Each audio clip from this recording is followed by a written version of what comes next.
तो आज हम शुरू करेंगे सॉइल का थर्ड लेक्चर इस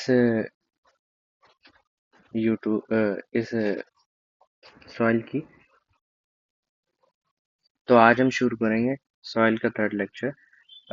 पिछले लेक्चर में हमारा प्लास्टिसिटी चार्ट छूट गया था, तो यहाँ से हम लोग शुरू करेंगे और इसकी पीडीएफ आपको टेलीग्राम चैनल पे मिल जाएगी और टेलीग्राम चैनल का लिंक डिस्क्रिप्शन में मिल जाएगा।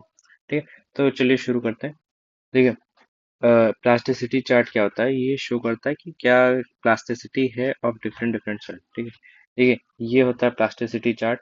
ठीक है, इधर वाई एक्सिस पे आईपी होता है एंड एक्स एक्सिस पे वाटर कंटेंट होता है। ठीक है, तो क्या होता है, देखिए इसमें कुछ चीज़ें हैं जो आपको नोट करके रखनी पड़ेगी। जैसे क्वेश्चंस आते हैं, क्वेश्चंस तो मैं कराऊंगा, लेकिन जैसे क्वेश्चंस आते हैं मैं वो बता देता हूँ। जैसे ये जो है, ये वाली, ये ए लाइन है। ठीक है, एंड ये यू लाइन है। ठीक, ए लाइन के ऊपर क्ले सॉइल एग्जिस्ट करती है और ए लाइन के नीचे सिल्ट और ऑर्गेनिक सॉइल एग्जिस्ट करती है। ठीक है, 35 से 70 के बीच 50 के बीच में वाटर कंटेंट है, तो इंटरमीडिएट टाइप ऑफ सॉइल। और इससे नीचे है तो लो, एंड उससे ऊपर है तो हाई प्लास्टिसिटी सॉइल होती है। ठीक है, और 4 से 7 के बीच जो होती है वो एमएल और सीएल टाइप ऑफ सॉइल होती है, ये याद रखेंगे। ठीक है, ये जो एमएल और सीएल वाला पार्ट है, ये 4 से 7 वाला, ये क्वेश्चन आ चुका है। ठीक है, इक्वेशन ऑफ ए लाइन क्या होती है? 0.73 WL-20 होता है। ठीक है, और यू लाइन 0.9 WL-10 WL-8। ठीक है, ये यू लाइन की वो होती है। हाइड्रोलिक ग्रेडियंट का फॉर्मूला बता दिया था, head loss upon length of flow. ठीक है, देन जो ये हाइड्रोलिक ग्रेडियंट होता है, it is mean head loss per unit length. ठीक है, ये इसकी डेफिनेशन है। If direction of flow is vertically upward direction, then seepage force also acts in upward direction, due to which effective stress will decrease and vice versa. ठीक है, तो अगर seepage अगर direction of flow vertically upward है, generally तो flow ऐसे होता है। ठीक है, बट अगर ऐसे फ्लो हो रहा है तो सीपेज फोर्स भी अपवर्ड डायरेक्शन में लगेगा, जिससे इफेक्टिव स्ट्रेस जो कि हमारा ये होता है, ठीक है, ये डिक्रीज कर जाएगा।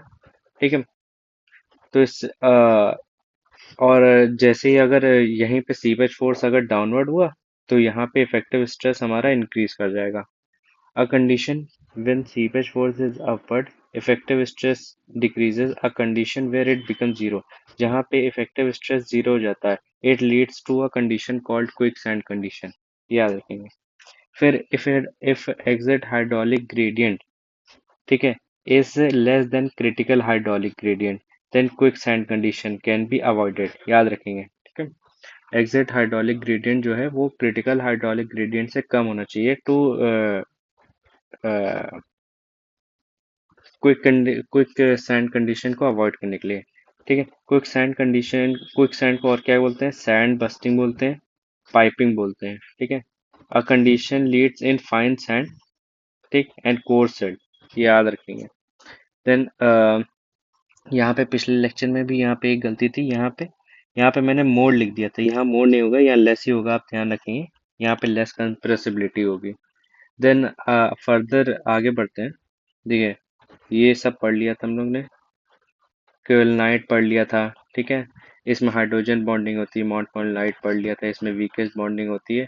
वाटर बॉन्डिंग फिर लाइट था, आयनिक बॉन्डिंग, ये सब पढ़ लिया था। कैपिलरी राइज पढ़ लिया था, 4 sigma cos theta upon rho G T. और बल्किंग ऑफ सैंड पढ़ लिया था, 5% पे 30 से 40% होता है। ठीक है, ये मैक्सिमम बल्किंग 5% होती है। परमेबिलिटी पढ़ ली थी, फॉर्मूलाज पढ़ लिए थे। हाँ, तो आज शुरू करते हैं कॉम्पैक्टिव एफर्ट पे। ठीक है, तो क्या करता है, जैसे अगर हमें चेक करना है कि सॉइल कितना कंप्रेस हो रही है, कितनी एनर्जी पे कंप्रेस हो रही है, मैक्स डेंसिटी के इस पे मिल रही है, ठीक है, ओएमसी कितना है, तो उसके लिए एक टेस्ट किया जाता है, प्रॉक्टर टेस्ट। ठीक है, कॉम्पैक्शन के लिए, कॉम्पैक्शन पता करने के लिए, जो कि अभी पिछले लेक्चर में हमने पढ़ा था कि प्रॉक्टर टेस्ट कॉम्पैक्शन पता करने के लिए होता है। ठीक है, तो 4 तरीके के कॉम्पैक्शन टेस्ट होते हैं। एक standard, modified, light and heavy compaction test. इससे over the period of time काफी बार क्वेश्चन पूछे गए और आज भी पूछे जाते हैं, और बच्चे आज भी गलत कर देते हैं, तो हमें ये पढ़ना याद रखना बहुत ज़रूरी है। ठीक है।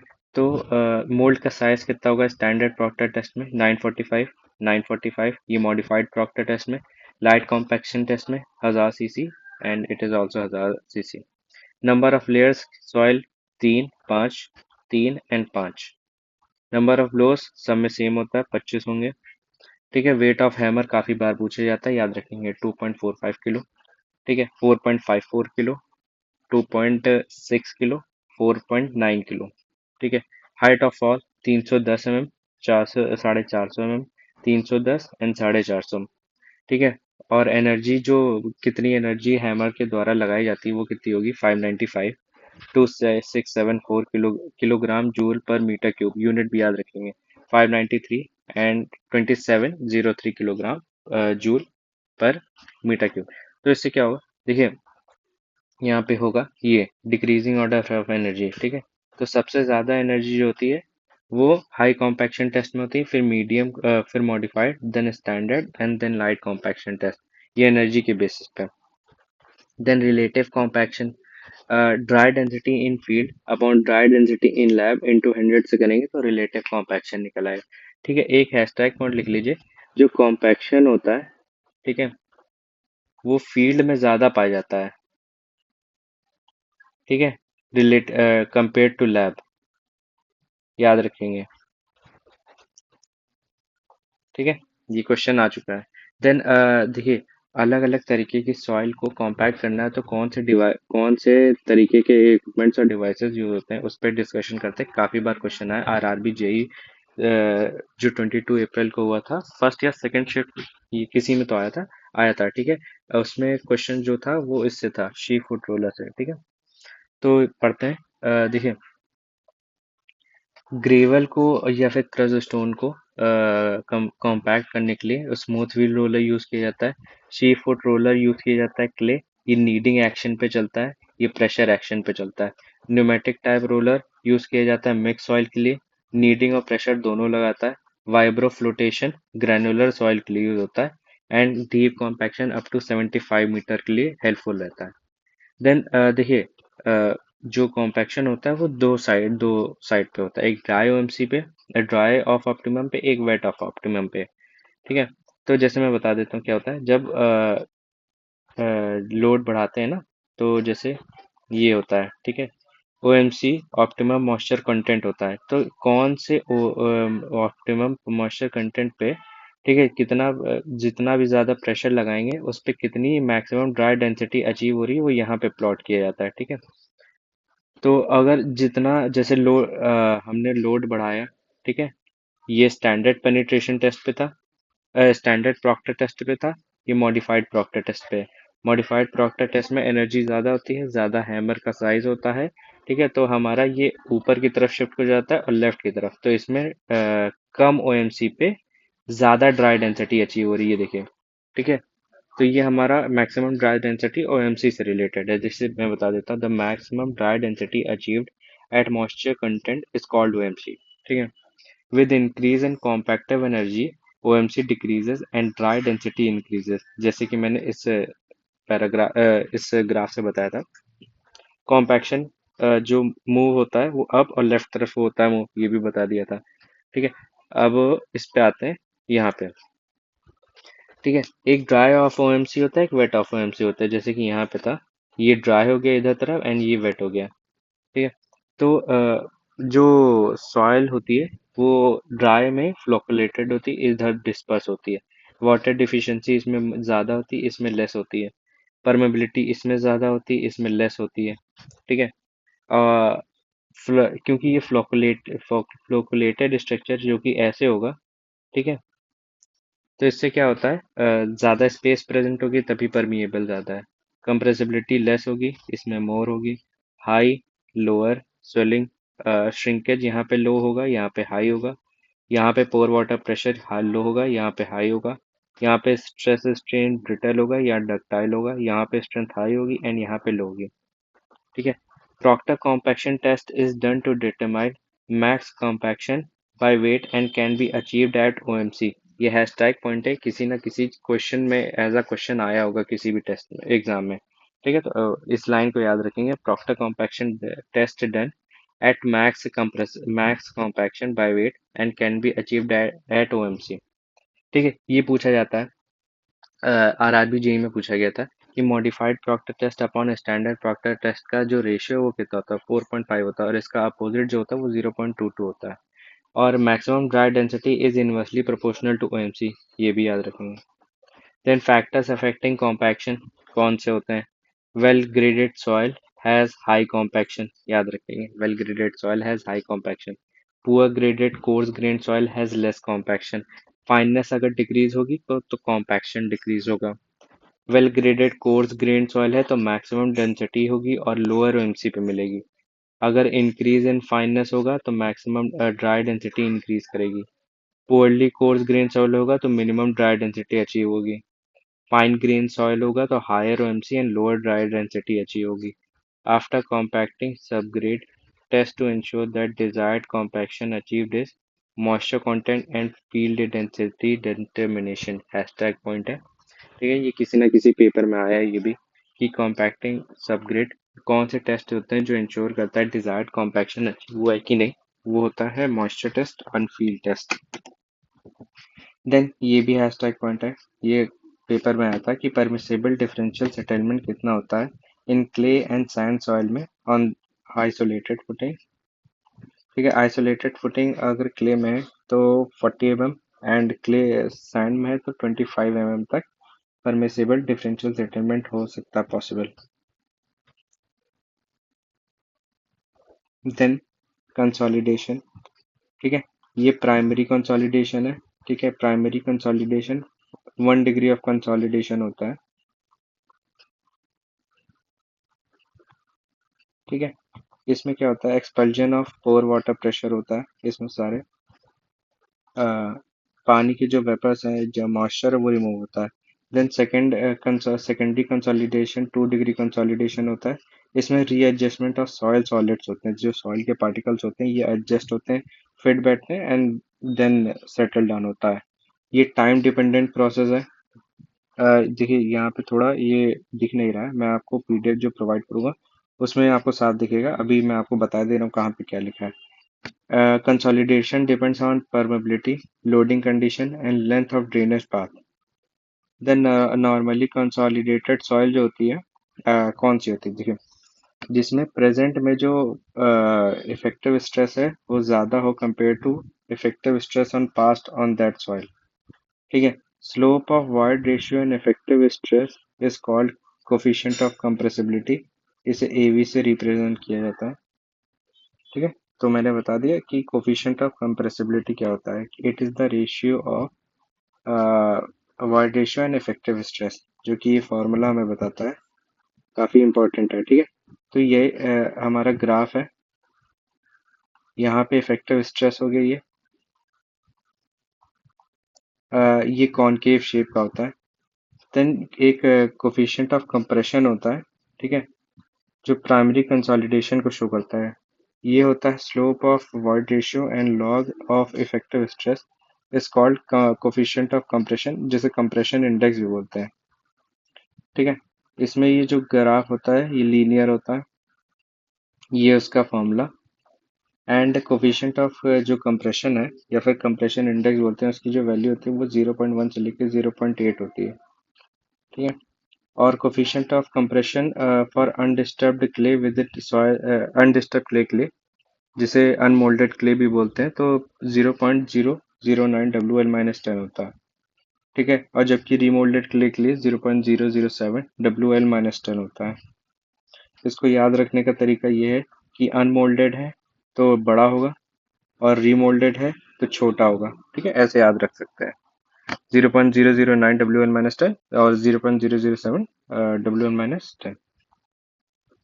देन फॉर ऑर्गेनिक क्ले के लिए जो होता है वो 0.0115 W होता है, और अगर इनिशियल वॉइड रेशियो नोन है, ठीक है, तो 1.15 ई नॉट माइनस 0.35 होता है। ओवर कंसोलिडेशन क्या होता है या फिर प्री कंसोलिडेटेड सॉइल, इसमें जो पास्ट में जो इफेक्टिव स्ट्रेस है वो ज़्यादा है कंपेयर टू प्रेजेंट। ठीक है, and change in stress is small इसमें, and clay behave like dense dense sand, ठीक है। ये ओवर कंसोलिडेशन या फिर प्री कंसोलिडेटेड सॉइल।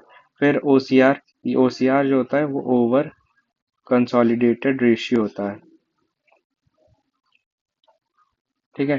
तो ये एक रेशियो होता है max applied effective stress in past upon max effective stress in present का, ठीक है। इसे ओसीआर कहते हैं या फिर ओवर कंसोलिडेटेड रेशियो, ठीक है। काफी इम्पोर्टेंट रेशियो होता है टू रिप्रेजेंट कंसोलिडेशन, ठीक है।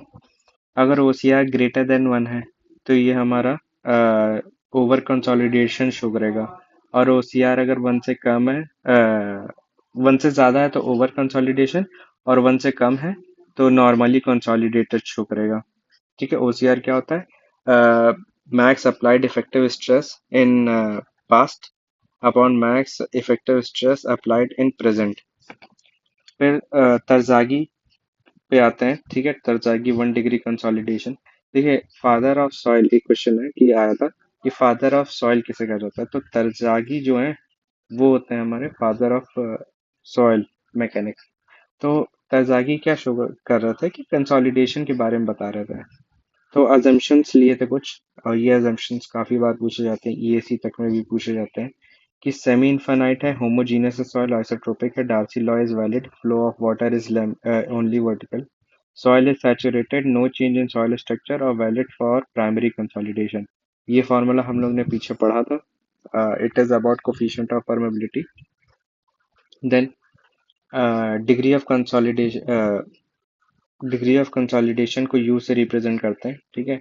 तो इसका फॉर्मूला क्या होता है? पहली बात तो ये फॉर्मूला इंपॉर्टेंट है, ये फॉर्मूला इंपॉर्टेंट है, ये चेंज इन वॉल्यूम का फॉर्मूला है, कोफिशिएंट ऑफ वॉल्यूम चेंज का। तो ये वॉल्यूम चेंज अपॉन 1 + E0 से याद रखेंगे, ए वी अपॉन एक minute, coefficient of volume change equal to coefficient of compressibility upon 1 + void ratio, ठीक है। ये फॉर्मूला काफी इंपॉर्टेंट है। देन ये तो डिस्कस कर ही लिया था, ये जो है यहाँ पे। देन डिग्री ऑफ कंसोलिडेशन जो निकालते हैं, जो कि यू से रिप्रेजेंट करते हैं, उसको निकालने का फॉर्मूला है delta H upon capital H into 100, ठीक है।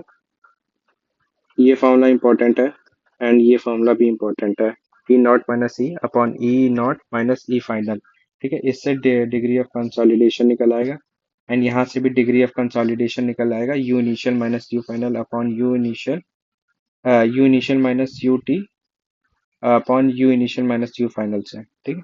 फिर टाइम रिक्वायर्ड फॉर कंसोलिडेशन निकालने का फॉर्मूला होता है T V equal to C V into T upon D square. इसमें जो टी है वो टाइम रिक्वायर्ड है, सी जो है हमारा यहाँ पे जो सी है ये वो है, ठीक है। और डी स्क्वायर हमारा ड्रेनेज लेंथ है, या फिर ड्रेनेज पाथ जैसे बोल सकते हैं। इसमें जो यू है वो 50% है, तो ये वैल्यू है 0.196। अगर आप ये वैल्यू इसमें रखेंगे ना तो हमारा आंसर आ जाएगा। यू अगर 90% रखेंगे तो ये 0.848 आएगा, और 100% अगर डिग्री ऑफ कंसोलिडेशन रखेंगे तो जो टीवी है, टीवी हमारा टाइम फैक्टर है जैसे कि यहाँ लिखा है, वो इनफाइनाइट हो जाएगा, ठीक है। ये फॉर्मूला इंपॉर्टेंट नहीं है, ये वाला जरूर याद रखें। और एक ये पाई/4 equal to into U square, ठीक है, अगर डिग्री ऑफ कंसोलिडेशन 60% से कम। Then specification for permissible settlement. देखिए, परमिसिबल सेटलमेंट कितना कौन से उसमें होता है, जैसे कि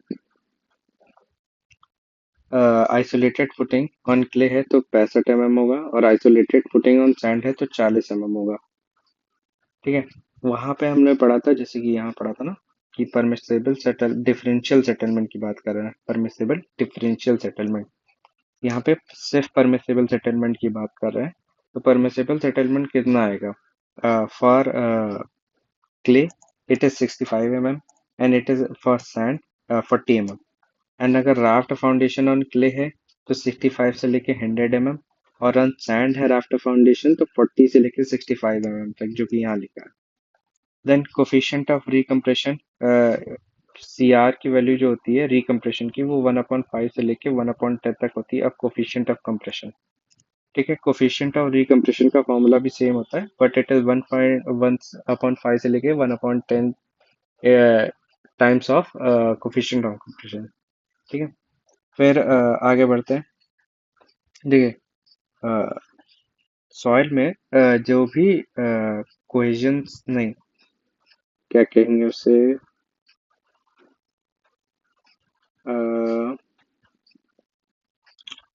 स्ट्रेंथ, सॉइल में जो स्ट्रेंथ आती है, देखिए तीन चीजों से आती है।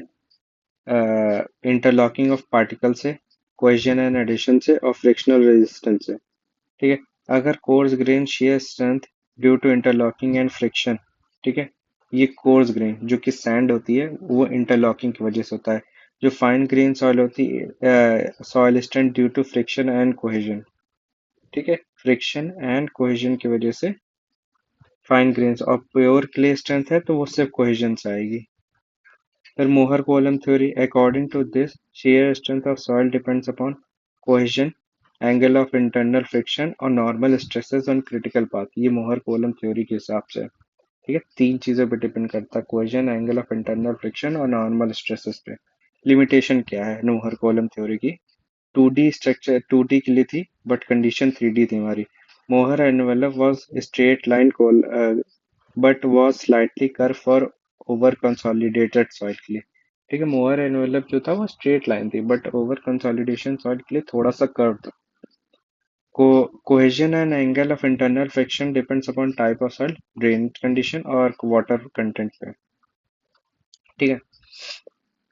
फिर एनालिसिस ऑफ शेयर पैरामीटर, देखिए शेयर पैरामीटर्स के बारे में डिस्कस करेंगे।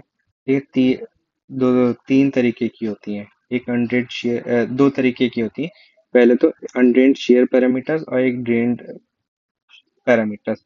फिर इसके अंदर दो दो आती हैं, एक यूयू एंड एक होती है सीयू। यूयू जो होती है अनड्रेन्ड अनकंसोलिडेटेड होती है, और जो सी होती है वो कंसोलिडेटेड अनड्रेन्ड सॉइल होती है। ठीक है। दोनों क्ले होती हैं। ठीक है। इसमें total cohesion, angle of internal friction and effective stress status. ठीक है। ये याद रखेंगे, हैशटैग पॉइंट करके लिख लीजिएगा कि किसी ना किसी पेपर में आया कि cohesion, angle of internal friction और इफेक्टिव स्ट्रेस, इन तीनों के लिए टेस्ट किया जाता है अनट्रेन्ड पैरामीटर्स। ठीक है। सैचुरेटेड सॉइल होती है, और soil subjected to shear loading and soil is undrained condition. याद रखेंगे, excess pore water pressure develop होता है क्योंकि अनड्रेन्ड कंडीशन है। ठीक है। और ये शॉर्ट टर्म के लिए यूज किया जाता है, ये भी याद रखेंगे। Then drain parameter, slow loading and expulsion of pore water, यहाँ पे अवेलेबल किया जाता है कि पोर वाटर जो प्रेशर है वो एक्सपल्ड हो सके। पोर वाटर प्रेशर यहाँ पे जीरो हो जाता है क्योंकि पानी निकल जाता है। एंड टाइम टेकिंग प्रोसेस है, एक लंबा प्रोसेस है क्योंकि कंसोलिडेशन होता है, धीरे धीरे पानी निकलता है। ठीक है। कंसोलिडेटेड ड्रेन टेस्ट होता है, done for long term and stability of structure के लिए। देन shear स्ट्रेंथ का फॉर्मूला जो होता है ऑफ सॉइल इक्वल टू सी, जो कि इक्वेशन है, plus effective stress into tan phi जो है एंगल ऑफ इंटरनल फ्रिक्शन को शो करता है। ड्रेन कंडीशन में जो किस चीज के लिए टेस्ट किया जाता है, इफेक्टिव स्ट्रेस के लिए, इफेक्टिव कोहेजन और एंगल ऑफ इंटरनल फ्रिक्शन के लिए। उसमें क्या क्या था इसमें? टोटल कोहेजन के लिए, एंगल ऑफ इंटरनल फ्रिक्शन के लिए और इफेक्टिव स्ट्रेस के लिए। यहाँ पे इफेक्टिव स्ट्रेस के लिए, एंगल ऑफ इंटरनल फ्रिक्शन और इफेक्टिव कोहेजन के लिए। यहाँ पे टोटल कोहेजन के लिए था, यहाँ पे इफेक्टिव कोहेजन के लिए, याद रखेंगे। बाकी सब कॉस्ट सेम है। ठीक है। फिर थोड़ा सा और पढ़ते हैं। यहाँ पे यूयू टेस्ट क्विक टेस्ट होता है, 5 से 7 मिनट का प्रोसेस है। Expulsion of water is not provided, suitable for clay and for short term eight faster rate of floating. इससे रिलेटेड ये ट्रायक्सियल ये ट्रायक्सियल टेस्ट में पहली बात तो किया जाता है। ठीक है। एक इसी से सीयू डीयू से रिलेटेड एक क्वेश्चन आता है आरआरबी जी में। ठीक है। जो 4 जून को हुआ था, उसमें आया था क्वेश्चन। ठीक। तो ये क्या था कि जब टेस्ट सीरीज सॉल्व करेंगे उसमें देखेंगे। ठीक है। तो सीडी टेस्ट जो होता है वो स्लो टेस्ट होता है, रेट ऑफ लोडिंग स्लो होती है, ये स्लो लिखा है। ठीक है, सेवरल वीक्स लगते हैं for finally expulsion of water is permitted in both state, primary और सेकेंडरी। ठीक है, क्योंकि कंसोलिडेटेड ड्रेन टेस्ट है तो वाटर निकलने देते हैं। Sandy soil for short term and long term and clay for long term के लिए यूज होता है। देन सीयू कंसोलिडेटेड अनट्रेंड, इसमें पहली स्टेज में तो वाटर निकलने देते हैं। ठीक है, useful for investigation safety against failure of earthen dam. ठीक है, ये याद रखिएगा पॉइंट। ये पूछा गया कि अर्दन डैम की स्टेबिलिटी के लिए कौन सा टेस्ट किया जाता है, तो वो होता है हमारा कंसोलिडेटेड अनड्रेन टेस्ट। फिर if D is the dia of, ये हैशटैग पॉइंट है। If D is the dia of a sample, the length is should be not greater than 2 times of D. जो यहाँ पे सैंपल लेंगे ये उसका वो है। ठीक है, और ट्रायक्सियल टेस्ट में 2 स्टेजेस में वो परफॉर्म किया जाता है, confining pressure stage and then एक शेयर स्टेज में। ठीक है, सीयू टेस्ट। देन हाँ, फिर shear test for strength of soil in shear. Shear strength of soil test करने के लिए 6 तरीके के टेस्ट हैं। Direct shear, the triaxial, UCS जिसे अनकन्फाइंड कंप्रेसिव स्ट्रेंथ टेस्ट बोलते हैं, vane shear test, torsional balance और रिंग शेयर टेस्ट। ये एक लैब मेथड है, ये भी लैब मेथड है, ये भी। और यूसीएस जो है वो फील्ड मेथड, वेन जो है वेन शेयर टेस्ट वो एक फील्ड मेथड है। ये ड्रेन कंडीशंस के लिए होता है, सैंड पर्टिकुलरली। ये all type of test tracks. UCS जो होता है वो कोहेसिव सॉइल के लिए होता है ड्रेन कंडीशन में, और वेंचियन टेस्ट कोहेसिव सॉइल के लिए होता है अनड्रेन कंडीशन के लिए। ये कंडीशंस याद रखेंगे।